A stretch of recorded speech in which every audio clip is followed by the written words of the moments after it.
नमस्कार दोस्तों, मेरा नाम मुकेश है और मैं एक शराबी हूँ। आज ईश्वर की कृपा है, आप लोग भाइयों का साथ है, मैं शराब से दूर रह पा रहा हूँ। अ, तो दोस्तों, हम जो है अपने डॉक्टर्स ओपिनियन की रीडिंग यहाँ से स्टार्ट कर सकते हैं। लास्टली जो हमने पैराग्राफ लिया था,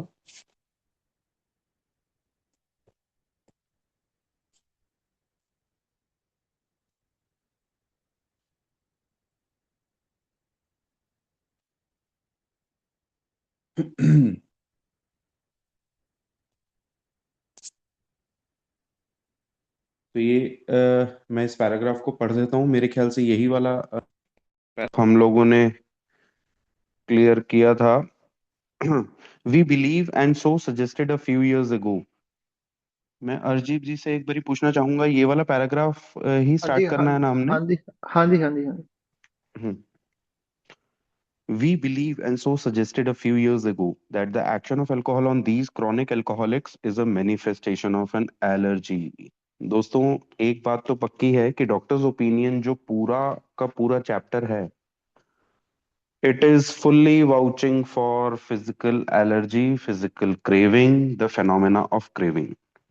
ये कैसे फिजिकल एलर्जी जो है अल्कोहलिक पर काम करती है। हाँ, दिमागी प्रॉब्लम है, कठिनाई है, बट दिमागी प्रॉब्लम के साथ साथ अगर फिजिकल एलर्जी नहीं है तो अल्कोहलिक की पूरी जो पिक्चर है वो एग्जैक्टली exactly नहीं है, और उसको अल्कोहलिक कहा नहीं जा सकता if this physical factor is missing.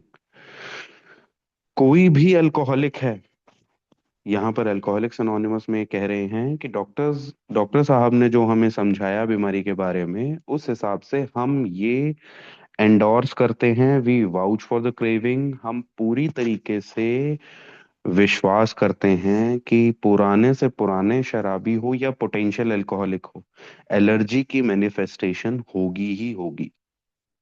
That the phenomena of craving is limited to this class and never occurs in the average temperate drinker. किसी सोशल ड्रिंकर में, may be a hard drinker, temperate drinker, average drinker, उसमें ये craving नहीं है।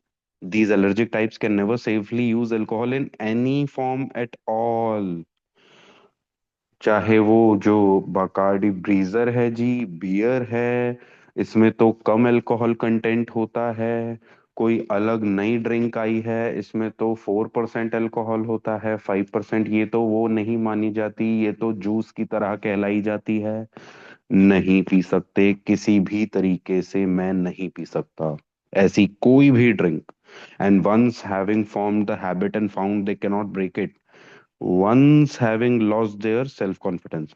दोस्तों, habit, जो कि मुझे लगता था कि हैबिट है, मतलब कि जैसे जैसे उस लूप में आ जाता हूं ना, उस चक्रव्यूह में मैं आ जाता हूँ, उस चक्रव्यूह को मैं कभी तोड़ नहीं पाता हूँ। डिपेंडेंसी ऑन अल्कोहल अराइजेज, और वो डिपेंडेंसी अब कहीं जाने नहीं वाली। अब चाहे मेरा सेल्फ कॉन्फिडेंस दांव पर हो, मेरी कोई भी समस्याएं, कोई भी काम धंधे, जो भी चीजें आगे आ रही हों शराब के, जीतेगा कौन? शराब। Their reliance upon things human, their problems pile up on them and become astonishingly difficult to solve. Total unmanageability, जैसे मैं हो गया था अपने काम धंधे में, अपने घर में, वाइफ के इश्यूज, अपने रिश्तेदारी के, सोशल सोसाइटी के इश्यूज, इन सब में फंस करके रह गया था। और सबसे ऊपर क्या चीज रहती थी जिसको मैं तोड़ नहीं पाता था, वो थी मैं और मेरी शराब।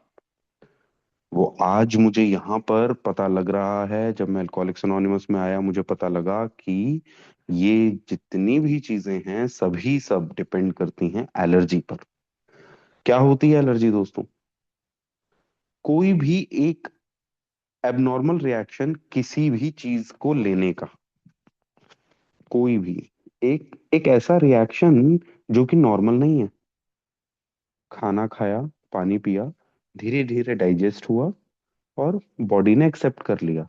लेकिन एलर्जी वो चीज है जो भी मेरे बॉडी में गई और बॉडी ने वो रिएक्शन नहीं दिया जो कि बॉडी हमेशा देती है। डाइजेशन, मेटाबॉलिज्म, वो चीज उस तरीके से नहीं हुई जिस तरीके से बॉडी में होनी चाहिए थी। और उस एबनॉर्मल रिएक्शन की वजह से जो आउटसेट होता है, जो रिजल्ट निकलता है, वो एलर्जी के रूप में दिखता है। लेकिन प्रॉब्लम यह है कि अल्कोहल की एलर्जी विजिबल नहीं है, दिखता नहीं है कुछ भी।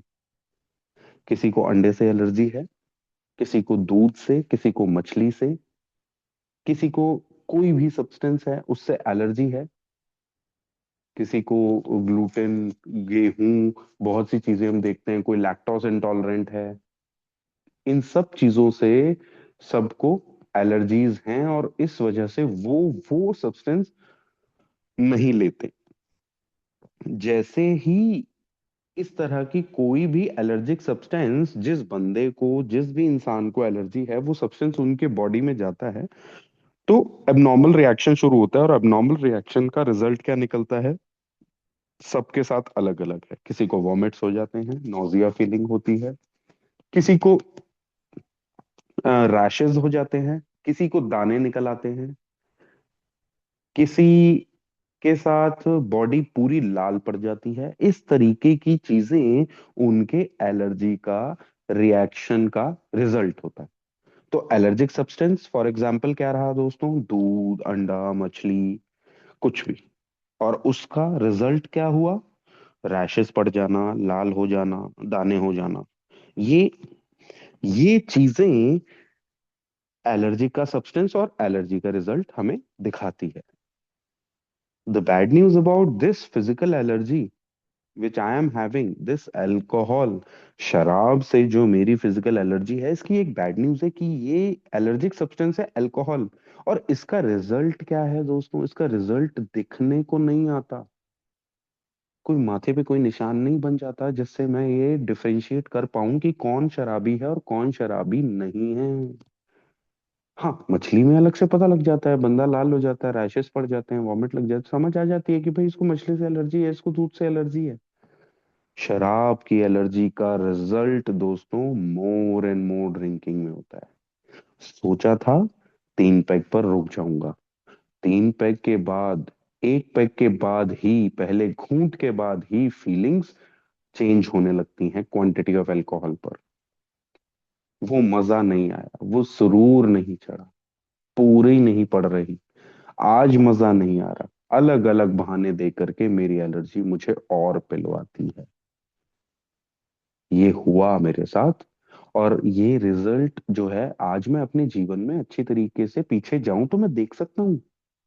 तो मेरी एलर्जी अल्कोहल से है, थी और रहेगी। और इसका रिजल्ट कहीं विजिबल एलर्जी नहीं दिखेगी, बट मेरी फीलिंग्स में, मेरी चेष्टाओं में, मेरी इच्छाओं में दिखेगी कि मैं पीने लगा था जब भी, तब जो सोचा था उससे अलग ही पीने में लग गया था।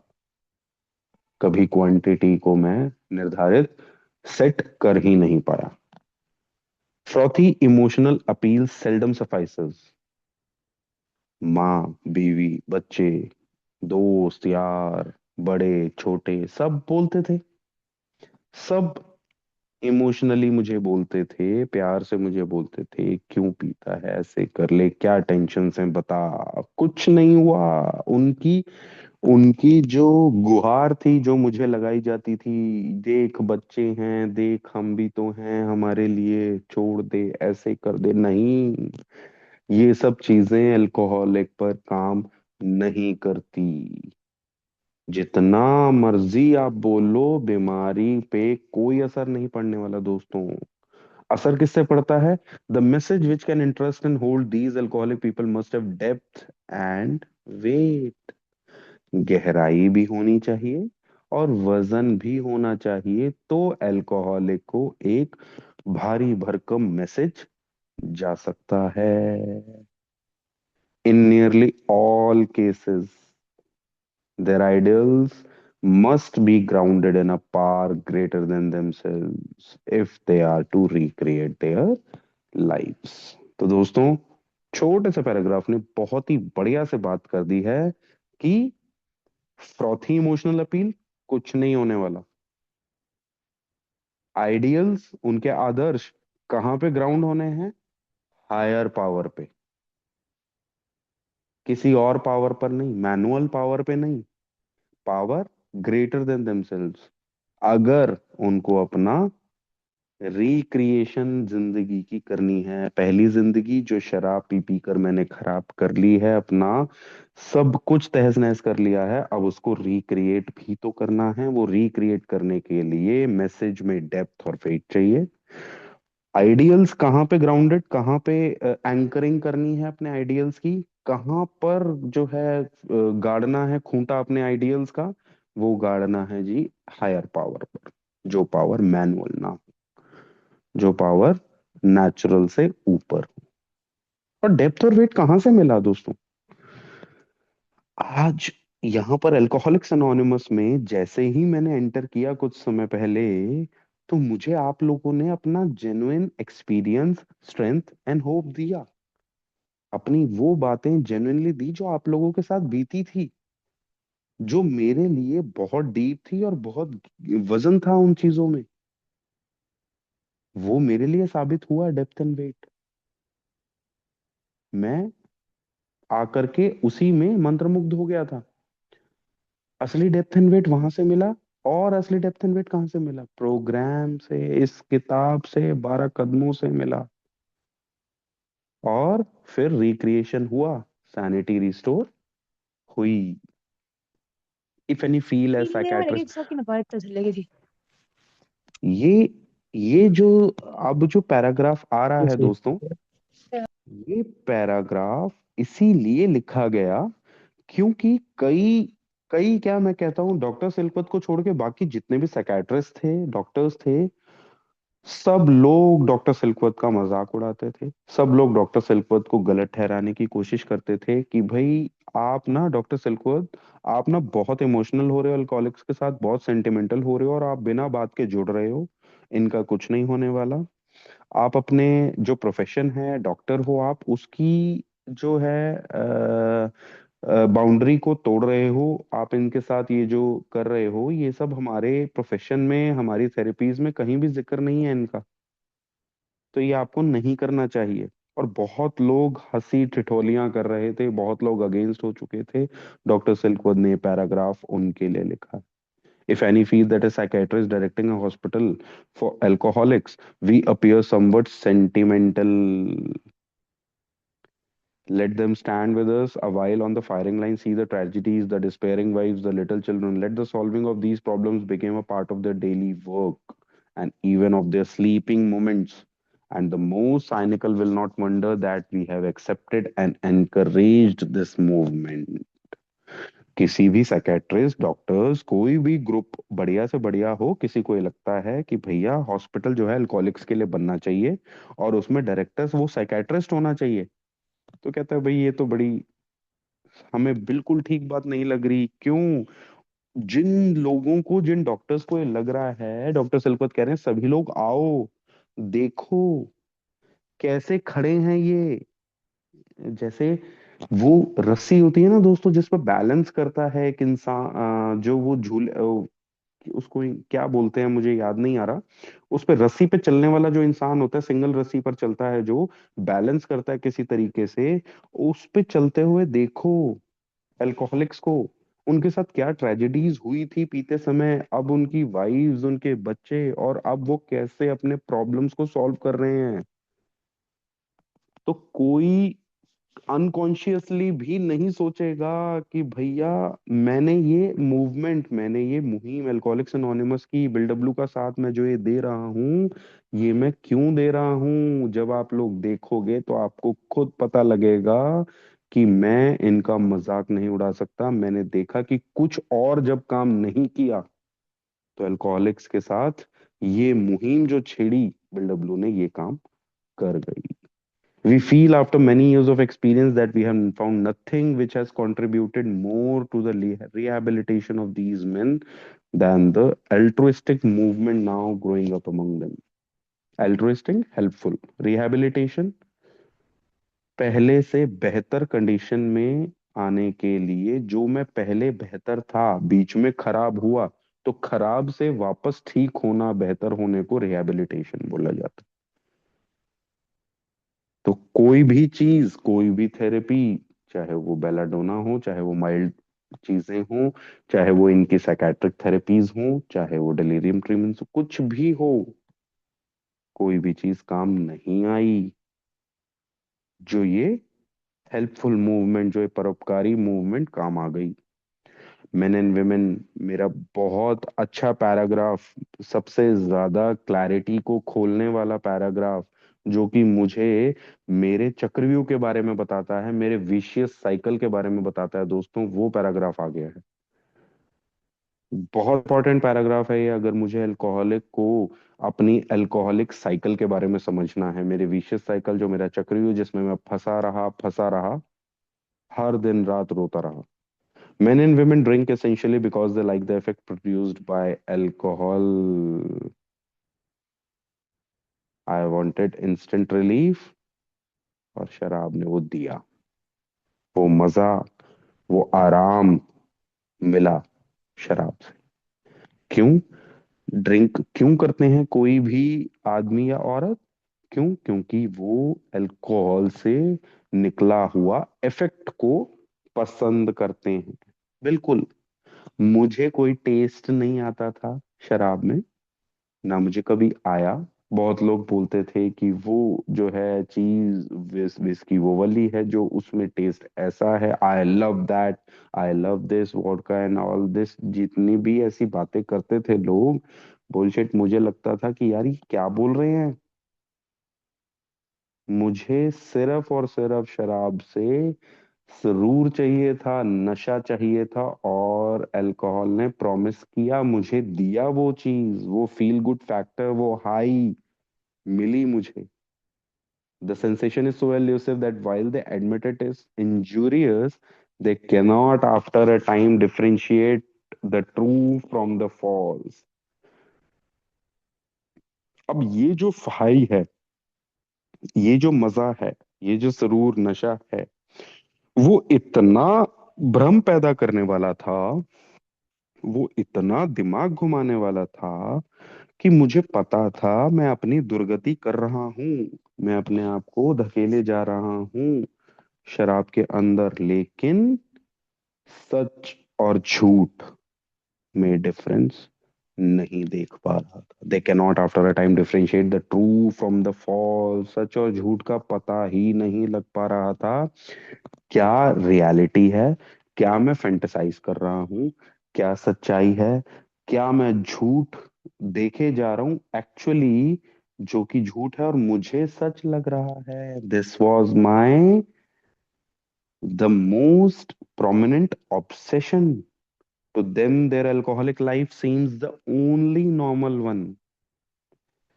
अब जो इंसान कोई भी ऐसे सेंसेशन में, इल्यूजन में फंसा हुआ है, तो क्या लगता है जी, अल्कोहलिक लाइफ लाइफ ही ठीक है। जो मैं फैंटेसाइज कर रहा हूँ वही रियल है, एक्चुअली में वो रियल नहीं है। मुझे जो नॉर्मल दिख रहा है वो नॉर्मल नहीं है, वो एबनॉर्मल। कॉमन अनकॉमन है और अनकॉमन कॉमन है। मुझे जो दिख रहा है कॉमन, वो एक्चुअली में कॉमन चीजें, नॉर्मल चीजें नहीं है। जो मुझे अनकॉमन दिख रहा है, बेकार चीजें दिख रही हैं, एक्चुअली में वो सिंपल है, कॉमन है, नॉर्मल है। To them their alcoholic life seems the only normal one. और ये जो ओनली, मैं ही ठीक हूं और मैं ही नॉर्मल हूं, सिर्फ ये बीमारी मुझे साफ साफ विश्वास दिलाती है, कॉन्फिडेंट भी रहती है उसी पोस्ट पर जहां पर भी मैं सेट हूं, मुझे वहां पर कॉन्फिडेंस में भी रखती। Golden three words, they are restless, irritable and discontented. दोस्तों, पीने की शुरुआत मेरी इन्हीं तीन चीजों से और अगले दो और लफ्जों से हुई। Unless they can again experience the sense of ease and comfort. कोई भी शराबी कैसे पीनी शुरू करता है जी? बेचैनी से, रेस्टलेसनेस आती है, इरिटेशंस छोटी छोटी चीजों पर या बड़ी चीजों पर। तीसरा, असंतुष्टि खुद से, समाज से, लोगों से, परिवार से, काम धंधे से, किसी भी चीज से असंतुष्टि। या तो ये तीनों चीजें होंगी, ये मेरा आरआईडी सिंड्रोम है, ये डिसऑर्डर होगा। या फिर दोस्तों, कुछ भी नहीं था, रिलैक्स था, ईज में था, कंफर्ट में था, तो चलो भाई बोर हो रहे हैं, पी लेते हैं, लेट्स हैव अ ड्रिंक।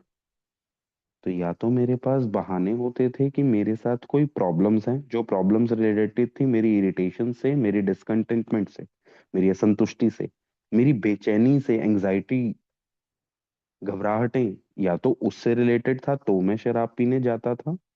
या फिर बोर होता हूँ, ईज एंड कंफर्ट की मांग है, उस वजह से मैं शराब पीने जाता था।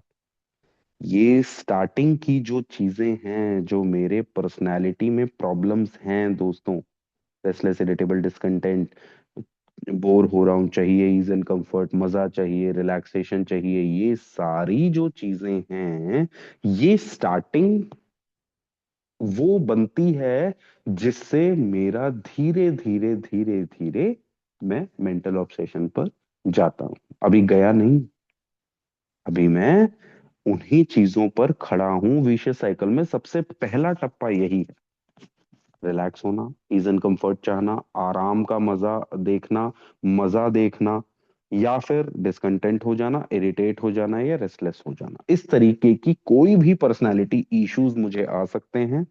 और जैसे ही मुझे कामना होती है, जैसे ही मेरा मन होता है कि मैं रिलैक्सेशन की तरफ, ईज एंड कंफर्ट की तरफ जाऊं, तो क्या होता है, फिर धीरे धीरे मेंटल ऑब्सेशन बनने लगता है। और इसमें एक और बात होती है, जो इस सोसाइटी में कभी भी मैंने किसी को देखा ही नहीं। हार्ट की प्रॉब्लम्स के लिए सबको मालूम था, किडनी की प्रॉब्लम्स के लिए सबको मालूम था कि डिजीजेस हैं। लेकिन जहां शराब की बात आती थी तो क्या देखा था मैंने, which comes at once by taking a few drinks, drinks which they see others taking with impunity. मैंने हमेशा इस सोसाइटी में देखा था कि लोग जो है बिना किसी प्रॉब्लम के, बिना किसी समस्याओं के ड्रिंक्स ले रहे थे, शराब पी रहे थे विद इम्प्यूनिटी, बिना किसी नुकसान, बिना किसी हार्म के, बिना किसी समस्याओं के सभी लोग तरीके से पी रहे थे। वाई नॉट मी, मैं भी पीऊंगा और अच्छे से पीऊंगा, मैं भी कोशिश करूंगा। इस अल्कोहली रूपी हुक में मेरे जैसी मछली फंस जाती थी। After they have succumbed to the desire again, as so many do, and the phenomena of craving develops, they pass through the well-known stages of a spree. Spree मतलब पीने का वो दौर। अब जैसे ही डिजायर पे मैं स्टिक हुआ, और धीरे धीरे दोस्तों अब मेंटल ऑब्सेशन बनने लगा, और मेंटल ऑब्सेशन ने डिजायर क्रिएट की। उस डिजायर को भगवान ना करे कोई भी शराबी फंसता है, ऑब्सेशन बन जाता है। ऑब्सेशन किस चीज का बन जाता है, I can drink, it's okay to drink, अब नहीं होगा।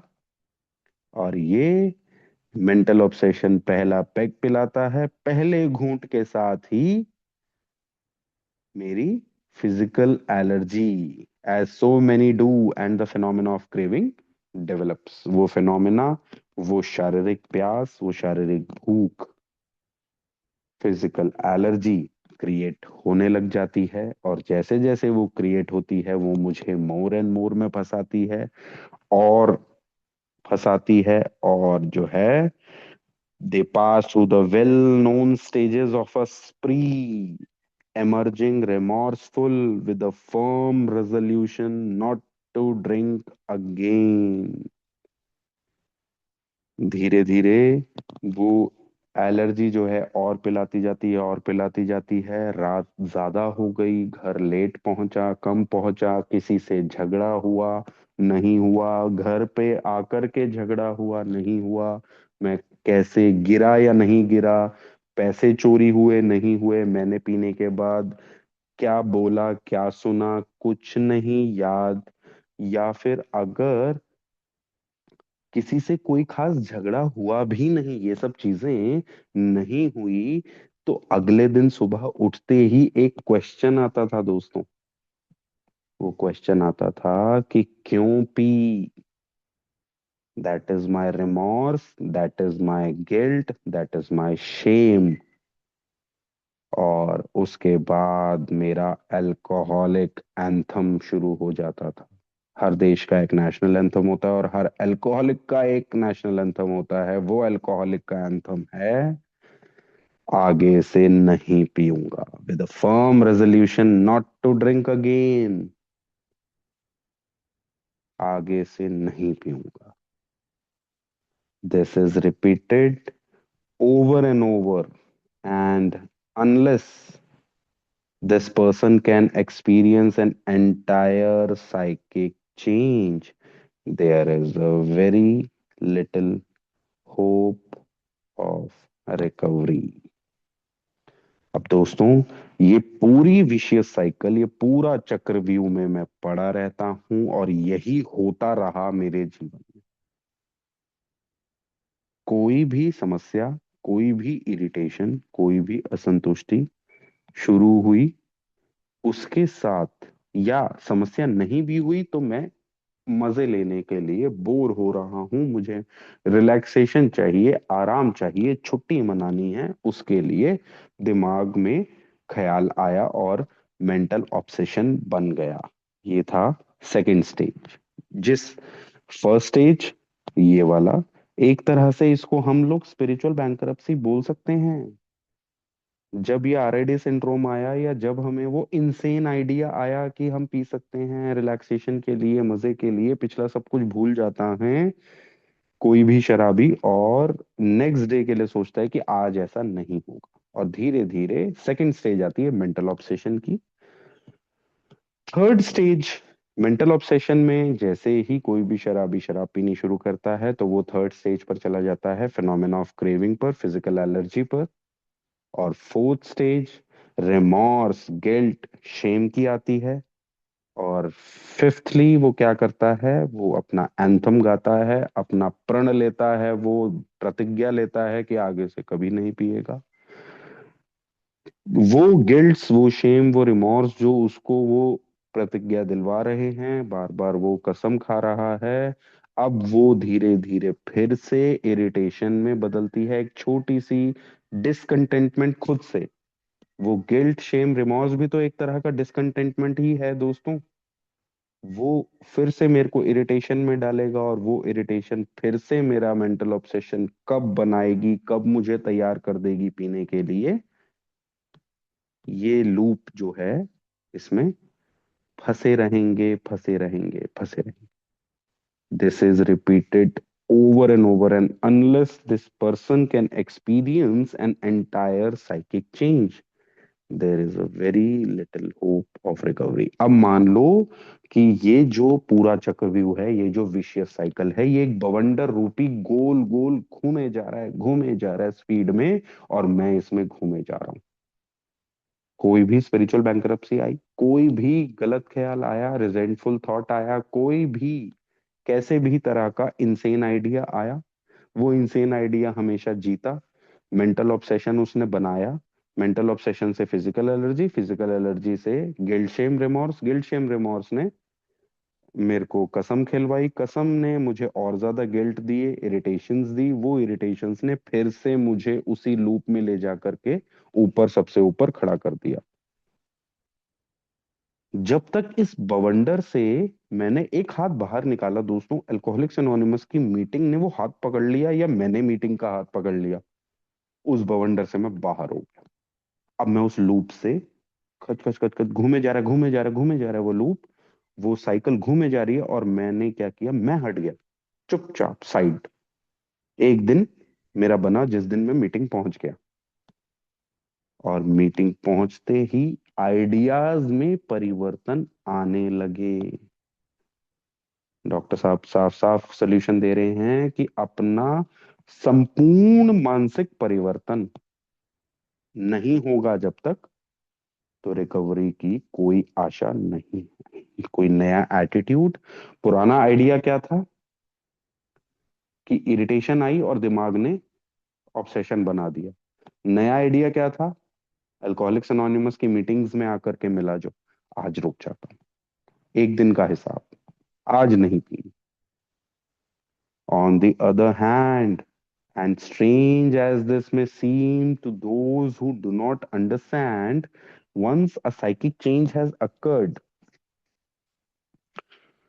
the very same person who seemed doomed, who had so many problems he despaired of ever solving them, suddenly finds himself easily able to control his desire for alcohol. The only effort necessary being that required to follow a few simple rules. अब पहले paragraph में पूरा बवंडर बता दिया, पूरा चक्रव्यूह बता दिया, पूरा विशेष साइकिल बता दिया, लेकिन जैसे ही छोटा सा छोटा मानसिक परिवर्तन होता है, हाँ, इसके लिए पूरा मानसिक परिवर्तन की जरूरत नहीं है। मेरे साथ एक दिन में सारा ही सारे आइडियाज एटीट्यूड्स पुराने से नए नहीं हो गए थे। एक एक करके चीजों को मैं ले पाया और उन्हीं आइडियाज ने, सिंगल आइडियाज ने काम कर दिखाया दोस्तों। The very same person who seemed doomed, शराबी में दुर्भाग्यशाली है, डॉक्टर साहब साफ साफ कह रहे हैं। हमारे भाई जो शुरुआत के हैं, डॉक्टर साहब की राय देख करके, डॉक्टर साहब का लेटर्स देख देख करके ये सारी चीजें हमें साफ साफ बता रहे हैं, और डॉक्टर साहब साफ साफ लिख रहे हैं अपने लेटर में कि जो शराबी जो दुर्भाग्यपूर्ण लगता था, आज वो पर्सनालिटी चेंज की वजह से, साइकिक चेंज की वजह से, पॉजिटिव चेंजेस जो उसके अंदर आए हैं, अब वो अपनी प्रॉब्लम्स भी सॉल्व कर पा रहा है। वो अपनी अल्कोहल की डिजायर को, शराब की इच्छा को सरपास कर पा रहा है, सरमाउंट कर पा रहा है, आउटग्रो कर पा रहा है। मैं कंट्रोल नहीं बोलूंगा इसको, क्योंकि हम सब भाई कंट्रोल कर करके ही यहाँ पहुंचे थे, तो कंट्रोल हम नहीं कर रहे हैं। हाँ, लोगों की नजरों में, सोसाइटी की नजरों में हो सकता है हम कंट्रोल कर रहे हो, लेकिन हम उसके आगे शक्तिहीन हैं, और हमने हाथ खड़े किए तो हम उस चीज से बाहर निकल पाए। The only effort necessary being that required to follow a few simple rules. वो फ्यू सिंपल रूल्स क्या थे दोस्तों? 12 कदम। लेफ्ट साइड पे आप अगर देखें, लिखें कि एक दुर्भाग्यपूर्ण शराबी है, डूम्ड अल्कोहलिक है, और वो एक प्रोसेस से गुजरा जिसको बोलेंगे हम 12 कदम। बिग बुक के ये मैजिकल 164 पेजेस, वहां से वो गुजरा, तो वही अल्कोहलिक जो दुर्भाग्यपूर्ण था, अब वो सौभाग्यशाली बन चुका है, अब वो रिकवरी में आ चुका है, अब वो एक नई फ्रीडम में, हैप्पीनेस में, यूजफुलनेस में, पर्पसफुलनेस में आ चुका है दोस्तों। तो पहले पैराग्राफ में हमने देखा कि कैसे विशियस साइकिल काम करती है अल्कोहलिक पर, और वो फंसा रह जाता है, उसी के अंदर घूमता रह जाता है।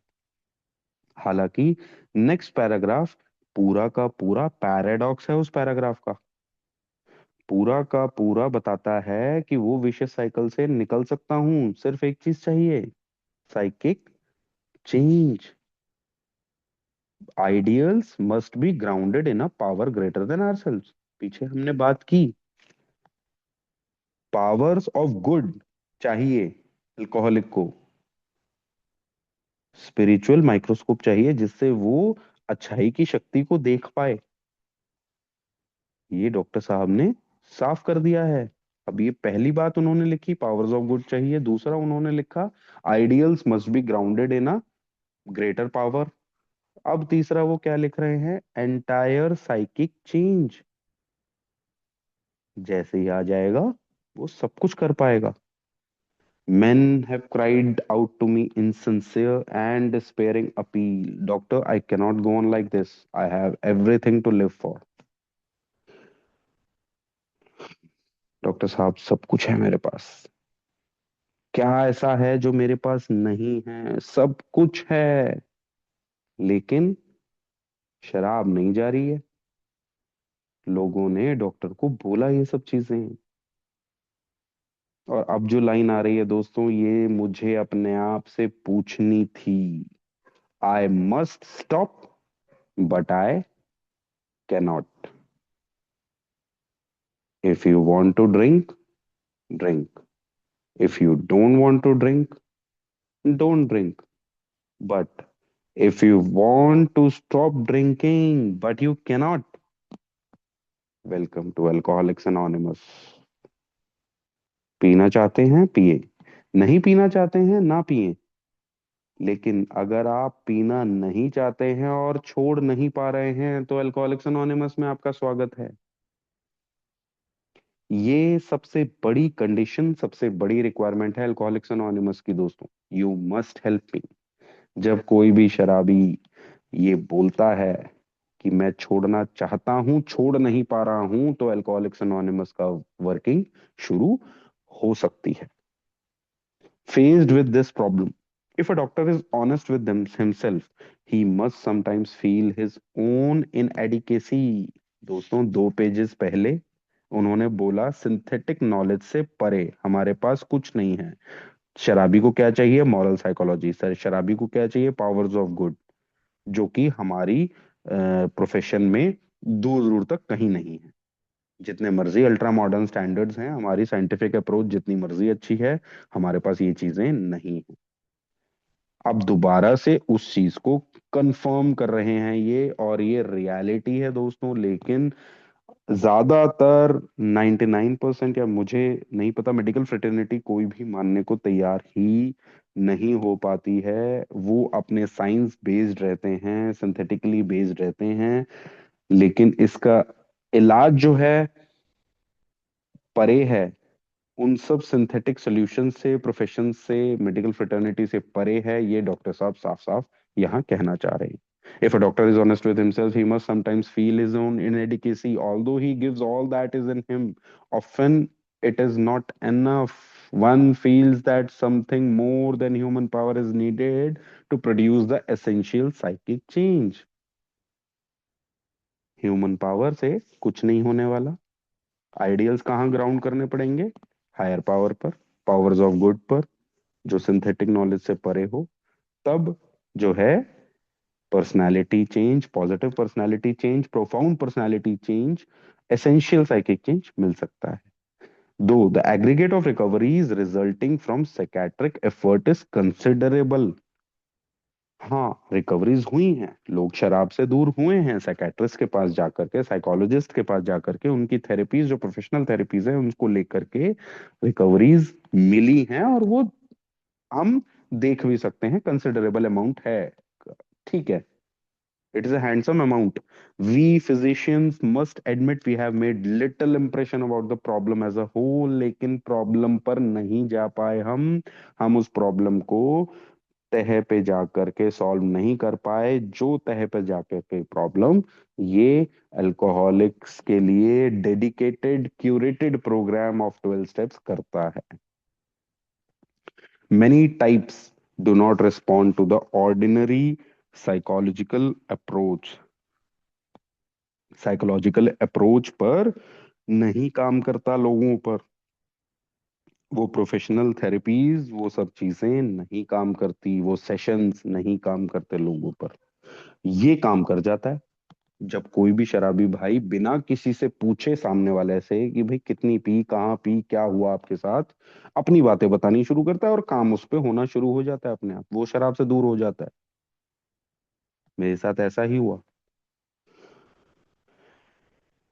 अब ये जो पैराग्राफ आ रहा है दोस्तों, ये पैराग्राफ थोड़ा सा मैं क्यों बताता हूँ हर एक पैराग्राफ के लिए, ताकि वो समझने में, दिल में उतरने में ना बहुत इजी हो जाए। ये पैराग्राफ साफ साफ ये बताना चाहेगा हमें कि will power is not the only problem. Will power की प्रॉब्लम नहीं है कि मैं जितनी मर्जी अपने आप में कंट्रोल, अपने आप में विल पावर लगा लूं और मैं शराब से दूर हो जाऊं। अल्कोहलिज्म वो चीज नहीं है। I do not hold with those who believe that alcoholism is entirely a problem of mental control। सिर्फ दिमागी तौर पर मैं जितना मर्जी कंट्रोल कर लूं, लेकिन अगर फिजिकल एलर्जी बसी हुई है मेरे अंदर, तो वो मेरे दिमाग से विपरीत मुझे लेकर के जाएगी। और मेरी क्रेविंग जो है, फिनोमिना जब एक्टिवेट हो चुका है, तो मेरे दिमाग के ऊपर अब कुछ होल्ड नहीं बचा। अब होल्ड किसके ऊपर है?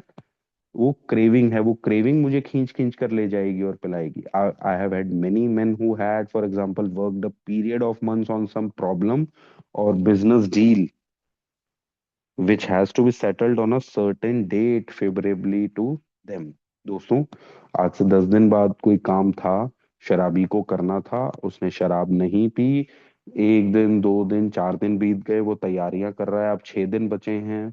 तीसरा चौथा दिन हो गया, पांचवा छठा दिन हो गया, अब 4 दिन बचे हैं, सातवां दिन हो गया, 3 दिन बचे हैं, आठवां दिन हो गया, नहीं पी अभी तक।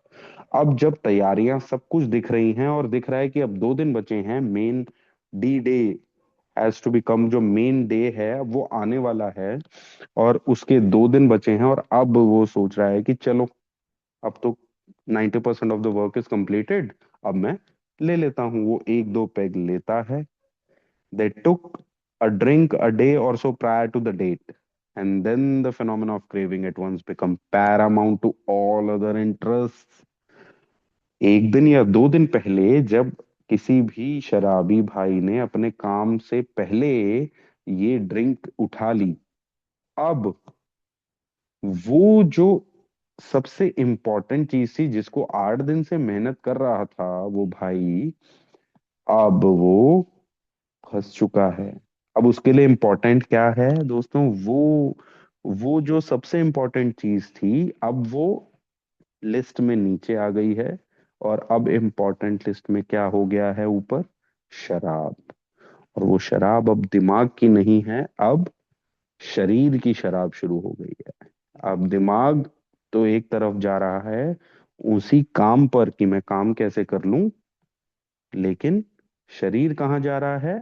शरीर उन सब कामों को कह रहा है बंद कर दे, छोड़ दे। सबसे ऊपर आ गया है अगर कोई चीज, कोई भी इंटरेस्ट है, अब अगर तो है अपनी क्रेविंग को कैसे आराम देना है, अपनी फिजिकल एलर्जी को कैसे आराम देना है, so that the important announce appointment was not met. अब अपॉइंटमेंट से कोई मतलब नहीं है मुझे। अब जो मैं 8 दिन से जो तैयारी कर रहा था, अब वो जो परसों का दिन मुझे, मतलब 2 दिन के बाद जो भी इंपॉर्टेंट चीजें हैं, जो डी डे है, अब वो मेट हो, वो पूरा हो या नहीं, अब मेरे लिए पैरामाउंट इम्पोर्टेंस पे कौन है? इंटरेस्टिंग इंटरेस्ट मेरा किस चीज में है? मेरी अंदर की एलर्जी, मेरी अंदर की जो लालसा है शारीरिक शराब को लेकर के, अब वो सभी चीजों से ऊपर आ गई है दोस्तों। These men were not drinking to escape. क्या मैं काम से बचने के लिए छोड़ पी रहा था? नहीं, they were drinking to overcome a craving beyond their mental control। लोग पी रहे थे, मैं पी रहा था, किस लिए? अपने उस फिजिकल एलर्जी को सेटिस्फाई करने के लिए, अपना जो फिनोमेना ऑफ क्रेविंग, शारीरिक लालसा है, उसको शांत, जो मेरा अंदर का राक्षस बोल रहा है, उस राक्षस को शांत करने के लिए, ना कि काम से बचने के लिए। डॉज नहीं कर रहा था, एस्केपिज्म में नहीं था, अपनी फिजिकल क्रेविंग को, फिजिकल एलर्जी को मैं बचने के लिए पी रहा था। तो एलिफेंट इन द रूम क्या था? सबसे बड़ी प्रॉब्लम क्या थी? Elephant in the room is the disease, not the bottle, not the circumstances. ये डिजीज वो थी कि मेंटल कंट्रोल का कोई इशू नहीं था, यहाँ पर विल पावर का कोई इशू नहीं था, यहाँ पर इशू अब आ गया था दोस्तों फिजिकल क्रेविंग का, फिनोमेना ऑफ क्रेविंग का। वो क्रेविंग क्या करती है? सब चीजों को नीचे कर देती है और सबसे ऊपर आ जाती है, और मुझे मजबूर कर देती है कि मैं और कोई कुछ भी चीजों को इम्पोर्टेंस ना दूं, पैरामाउंट इम्पोर्टेंस ना दूं, और मैं सुनिश्चित करती है कि मैं पीऊं पीऊं पीऊं, गेट ड्रंक। मेंटल कंट्रोल का इशू नहीं है। तो जहां तक हमने देखा, हमने पिछले भी जब मीटिंग थी तब भी हमने देखा वो फिजिकल एलर्जी कहीं ना कहीं बात शुरू हो गई थी। और आज भी जितने भी पैराग्राफ्स में हमने देखा, उसमें सबसे ज्यादा अगर कोई चीज है तो वो फिजिकल एलर्जी है। हाँ, और यहाँ इन्होंने बहुत अच्छी से बात करी, जो हमारा माइंड हमारे साथ गेम्स खेलता है, रेस्टलेस, इरिटेबल, डिसकंटेंटेड हमें लेके आता है, हम ईज एंड कंफर्ट के लिए पीने जाते हैं, वो भी बहुत बड़ा इशू है, जिसके लिए हमने आगे अभी बहुत बात करनी है बिग बुक में। तो आज के लिए दोस्तों यहीं पर इसको रोकते हैं। Thank you so much, thank you.